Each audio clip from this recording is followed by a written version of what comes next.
Wakina dada, waeleze. nataka tuwape siri. Haraka. Hakuna pesa ngumu ya kuila kama watu hao wawili.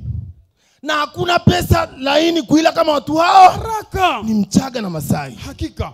Lazima utumie technique ambassador which is going to be value. Exactly. Ili uweze kula pesa ya Mchaga au Masai.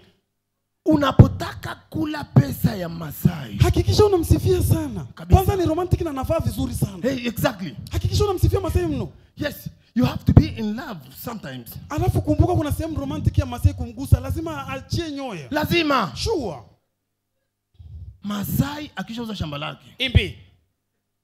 kwanza anapotea nyumbani. Anapotea nyumbani miezi 3. Angekaa mbali, anaingia hapo Longido anajikichapu chap.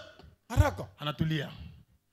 Sasa kuna namna ya kuchukua ile pesa ya Masai, sio unachukua hivi hivi. Lazima utumie technique ya ambassador. Behind the scene. For sure. Yeah, tunajaribu kutumia pia na Kiingereza. Imbi. Yes. Masai anakuja zake. Kwanza Masai anakuja ingia ndani. Hajawahi kuguswa goti. Hii ni siri ndogo. Ya si za ndani. Masai hajawahi kuguswa goti. Unatembea na shuka na elfu shuka taratibu. Goti lake zimekapa kama taa baskeli. Iko hapa hivi. Unatembea kwa bora taratibu. Kuna chiki gololi hapa chiki nazungukaga. Hapa. Utashangaa na nena kwa lugha. Oranya kutata oranya kutata. Oranya kutata oranya kutata. Alafu sana unamwambia tu. Basi jamani Masai, huo ni mwanzo tu, mbona vizuri vinakuja? Yaani Masai kama hujajua hizi ni rasha. Masai iko njiani.